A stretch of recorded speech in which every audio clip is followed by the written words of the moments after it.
जय गुरु जी, शुक्राना गुरु जी। ओम नमः शिवाय, शिव जी सदा सहाय। ओम नमः शिवाय, गुरु जी सदा सहाय। संगत जी, गुरु जी का अनंत अनंतम शुक्राना, लख लख बार शुक्राना, अर्चित शुक्राना, सांत शुक्राना।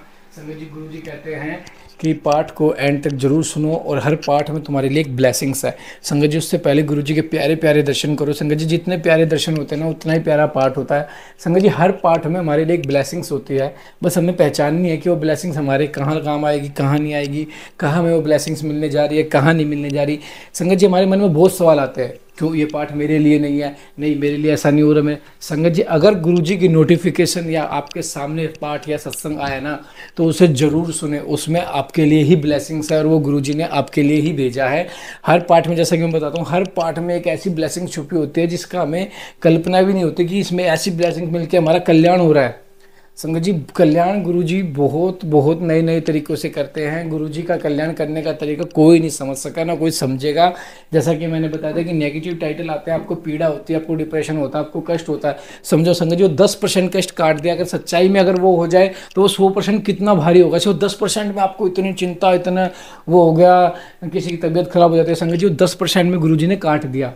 ये हमारे गुरु जी का कष्ट काटने का तरीका। तो संगत जी, पाठ को एंड तक जरूर सुने, मंत्र जाप करें, अमृत वेला करें। संगत जी, अमृत वेले में जपजी साहिब का पाठ करें, शिव पुराण का पाठ सुने। संगत जी, शिव पुराण बहुत ब्लेस है, बहुत ब्लेसिंग से भरी हुई है। जिसने शिव पुराण सुन ली ना उसको वो तो तारम तार हो जाता है। तो आइए पाठ को शुरू करते हैं गुरु मंत्र जाप के साथ। ओम नमः शिवाय, शिव जी सदा सहाय। ओम नमः शिवाय, गुरु जी सदा सहाय। जय गुरु जी। जय गुरु जी। भगवान शिव के अवधेतोस्वर अवतार की कथा तथा उसकी महिमा का वर्णन। नंदीश्वर कहते हैं कि संत कुमार, अब तुम परमेश्वर शिव के अवधूतेश्वर नामक अवतार का वर्णन सुनो, जिसने इंद्र के घमंड को चूर चूर कर दिया था। पहले की बात है कि इंद्र संपूर्ण देवताओं तथा बृहस्पति जी को साथ लेकर भगवान शिव का दर्शन करने के लिए कैलाश पर्वत पर गए। उस समय बृहस्पति और इंद्र के शुभागमन की बात जानकर भगवान शंकर उन दोनों की परीक्षा लेने के लिए अवधूत बन गए। उनके शरीर पर कोई वस्त्र नहीं था। वे प्रज्वलित अग्नि के समान तेजस्वी होने के कारण महाभयंकर जान पड़ते थे। उनकी आकृति बड़ी सुंदर दिखाई देती थी। वे राह रोक कर खड़े थे। बृहस्पति और इंद्र ने शिव के समीप जाते समय देखा, एक अद्भुत शरीरधारी पुरुष रास्ते के बीच में खड़ा है। इंद्र को अपने अधिकार पर बड़ा गर्व था, इसलिए वे न जान सके कि वे साक्षात भगवान शंकर हैं।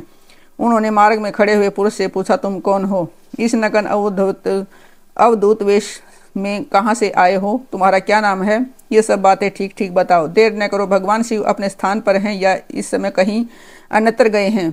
मैं देवताओं तथा गुरु जी के साथ उन्हीं के दर्शन के लिए जा रहा हूँ। इंद्र के बार बार पूछने पर भी महान कौतुक करने वाले अहंकारी महायोगी त्रिलोकनाथ शिव कुछ न बोले, चुप ही रहे। तब अपने ऐश्वर्य का घमंड रखने वाले देवराज इंद्र ने रोष में आकर उस जटाधारी पुरुष को फटकारा और इस प्रकार कहा।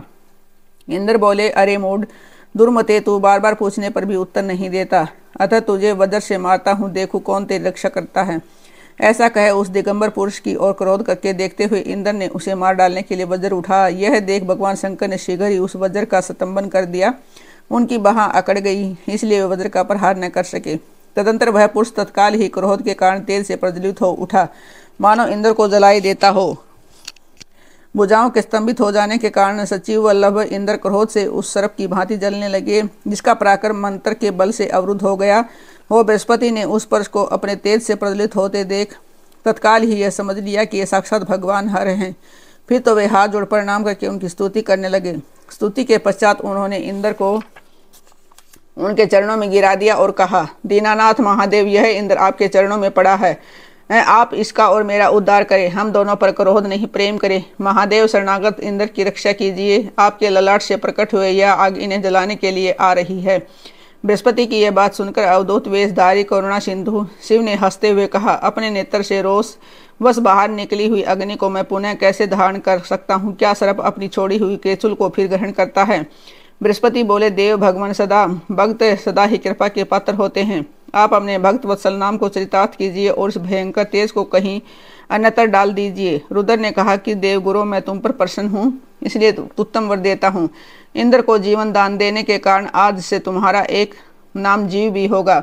मेरे ललाटवर्ती नेत्र से जो यह आग प्रकट हुई है उसे देवता नहीं सह सकते, अतः इसको मैं बहुत दूर छोड़ूंगा, जिससे यह इंद्र को पीड़ा न दे सके। ऐसा कहकर अपने तेज स्वरूप उस अद्भुत अग्नि को हाथ में लेकर भगवान शिव ने अक्षार समुद्र में फेंक दिया। वहां फेंके जाते ही भगवान शिव का यह तेज तत्काल एक बालक के रूप में परिणत हो गया, जो सिंधु पुत्र जलंधर नाम से विख्यात हुआ। फिर देवताओं की प्रार्थना से भगवान शिव ने ही असुरों के स्वामी जलंधर का वध किया था।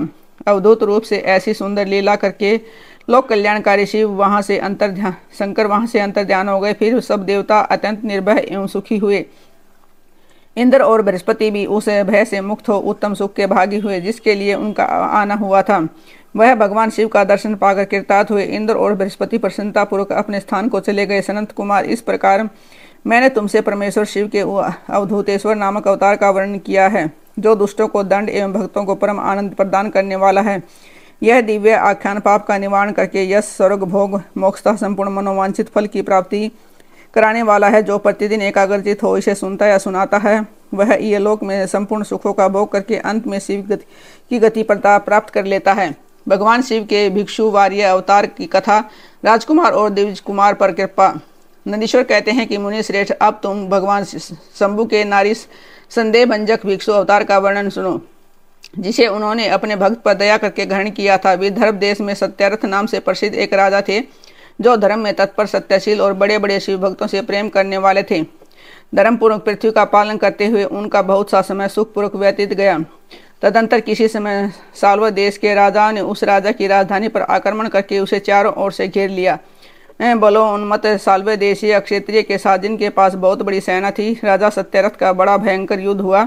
शत्रुओं के साथ दारुण युद्ध करके उनकी बड़ी भारी सेना नष्ट हो गई। फिर देवयोग से राजा भी साल्वों के हाथ से मारे गए। उन नरेश के मारे जाने पर मरने से बचे हुए सैनिक मंत्रियों सहित भय से विहील हो भाग खड़े हुए। मुने उस समय विदर्भ राज सत्यरथ की महारानी शत्रुओं से घिरी होने पर भी कोई प्रयत्न करके रात के समय अपने घर से बाहर निकल गई। वे गर्भवती थी, अतः शोक से संतप्त हो भगवान शंकर के चरणारविंदों का चिंतन करती हुई धीरे धीरे पूर्व दिशा की ओर बहुत दूर चली गई। सवेरा होने पर रानी ने भगवान शंकर की दया से एक निर्मल सरोवर देखा। उस समय तक वे बहुत दूर का रास्ता तय कर चुकी थी। सरोवर के तट पर आकर वे सुकुमारी रानी एक छायादार वृक्ष के नीचे बैठ गई। भाग्यवश उसी निर्जन स्थान में वृक्ष के नीचे ही रानी ने उत्तम गुणों से युक्त शुभ मुहूर्त में एक दिव्य बालक को जन्म दिया, जो सभी शुभ लक्षणों से संपन्न था। देववश उस बालक की जननी महारानी को बड़े जोर की प्यास लगी। तब वे पानी पीने के लिए उस सरोवर में उतरी।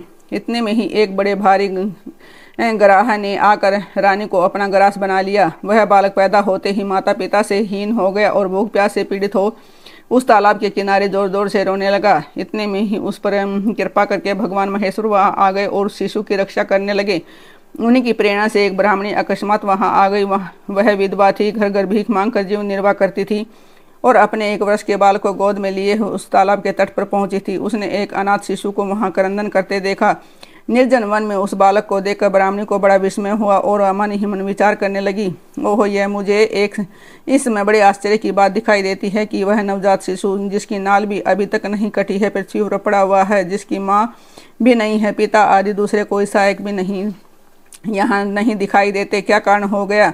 न जाने यह किसका पुत्र है। इसे जानने वाला यहाँ कोई भी नहीं है जिससे इसके जन्म के विषय में पूछूं। इसे देखकर मेरे हृदय में करुणा उत्पन्न हो गई।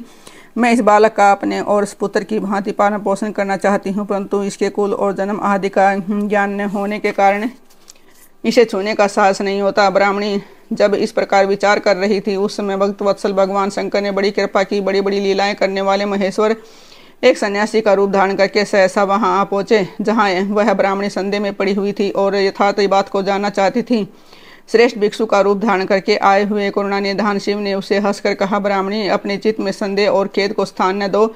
यह बालक परम पवित्र है, तुम इसे अपना ही पुत्र समझो और प्रेम पूर्वक इसका पालन करो। ब्राह्मणी बोली, प्रभु, आप मेरे भाग्य से ही यहाँ पधारे हैं। इसमें संदेह नहीं कि मैं आपकी आज्ञा से इस बालक का अपने पुत्र की भांति पालन पोषण करूंगी। तथापि मैं विशेष रूप से जानना चाहती हूँ कि वास्तव में यह कौन है, किसका पुत्र है और आप कौन हैं जो इस समय यहाँ पधारे हैं। भिक्षुवर, मेरे मन में बार बार यह बात आती है कि आप करुणा सिंधु शिव ही हैं और यह बालक पूर्व जन्म में आपका भगत रहा है। किसी कर्म दोष से यह उसे दुरावस्था में पड़ गया था। इसे भोग कर यह पुनः आपकी कृपा से परम कल्याण का भागी होगा। मैं भी आपकी माया से ही मोहित हो मार्ग भूल कर यहाँ आई हूँ। आपने ही इसके पालन के लिए मुझे यहाँ भेजा है। भिक्षुवर शिव ने कहा कि ब्राह्मणी सुनो, यह बालक शिव भक्त विदर्भराज सत्यरथ का पुत्र है। सत्यरथ को साल्वीय देश अक्षत्रियों ने युद्ध में मार डाला है। उसकी पत्नी अत्यंत व्यग्र हो रात में शीघ्रतापूर्वक अपने महल से बाहर भाग गई। उन्होंने यहाँ आकर इस बालक को जन्म दिया है। सवेरा होने पर वे प्यास से पीड़ित हो सरोवर में उतरी। उसी समय देववश एक ग्राह ने आकर उसे अपना आहार बना लिया। ब्राह्मणी ने पूछा कि भिक्षु देव क्या कारण है कि इसके पिता राजा सत्तरस श्रेष्ठ भोगों के उपभोग के समय बीच में ही सालव देशीय शत्रुओं द्वारा मार डाले गए। किस कारण से इस शिशु की माता को ग्रह ने खा लिया और यह शिशु को जन्म से ही अनाथ और बंधुहीन हो गया? इसका क्या कारण है? मेरा अपना पुत्र भी अत्यंत दरिद्र एवं भिक्षुक क्यों हुआ तथा मेरे इन दोनों पुत्रों को भविष्य में कैसे सुख प्राप्त होगा? भिक्षुवर्य शिव ने कहा कि इस राजकुमार के पिता विदर्भ राज पूर्व जन्म में पांड्य देश के श्रेष्ठ राजा थे। वे सब धर्मों के ज्ञाता थे और संपूर्ण पृथ्वी का धर्म पूर्वक पालन करते थे। एक दिन प्रदोष काल में राजा भगवान शंकर का पूजन कर रहे थे और बड़ी भक्ति से त्रिलोकीनाथ महादेव जी की आराधना में संलग्न थे। उसी समय नगर में सब ओर से बड़ा भारी कोलाहल मचा। उस उत्कट शब्द को सुनकर राजा ने बीच में ही भगवान शंकर की पूजा छोड़ दी और नगर में क्षोभ फैलने की आशंका से राजभवन से बाहर निकल गए। इसी समय राजा का महाबली मंत्री शत्रु को पकड़कर उनके समीप ले आया। वह शत्रु पांड्य राज का ही सामंत था। उसे देखकर राजा ने क्रोधपूर्वक उसका मस्तक कटवा दिया। शिव पूजा छोड़कर नियम को समाप्त किए बिना ही राजा ने रात में भोजन भी कर लिया। इसी प्रकार राजकुमार भी प्रदोष काल में शिव की पूजा किए बिना ही भोजन करके सो गया। वही राजा दूसरे जन्म में विदर्भ हुआ था। शिव की पूजा में विघ्न होने के कारण शत्रुओं ने उसको सुख भोग के बीच में ही मार डाला। पूर्व जन्म में जो उसका पुत्र था वही इस जन्म में भी हुआ। शिव जी की पूजा का उल्लंघन करने के कारण ही यह दरिद्रता को प्राप्त हुआ है। उसकी माता ने पूर्व जन्म में छल से अपनी सोतक को मार डाला था। उस महान पाप के कारण वह इस जन्म में घर के द्वारा मारी गई। ब्राह्मणी, यह तुम्हारा पुत्र पूर्व जन्म में उत्तम ब्राह्मण था। इसने सारी आयु केवल दान लेने में ही बिताई है। यज्ञ आदि सत्कर्म नहीं किए हैं, इसलिए यह दरिद्रता को प्राप्त हुआ है। उस दोष का निवारण करने के लिए अब तुम भगवान शंकर की शरण में जाओ। ये दोनों बालक यज्ञोपवीत संस्कार के पश्चात भगवान शिव की आराधना करें। भगवान शिव इनका कल्याण करेंगे। इस प्रकार ब्राह्मणी को उपदेश देकर भिक्षु का शरीर धारण करने वाले भक्तवत्सल शिव ने उसे अपने उत्तम स्वरूप का दर्शन करा। उन्हें साक्षात शिव जानकर ब्राह्मणी पत्नी ने प्रणाम किया और प्रेम से गदगद वाणी द्वारा उनकी स्तुति की।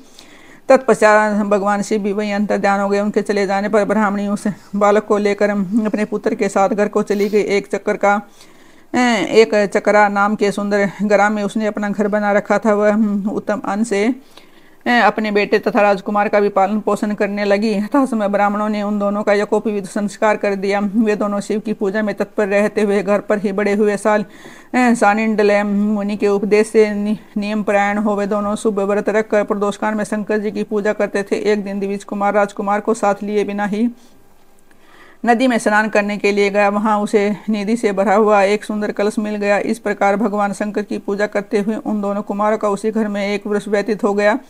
तदंतर एक दिन राजकुमार उस ब्राह्मण कुमार के साथ वन में गया। वहां अकस्मात एक गंधर्व कन्या आ गई।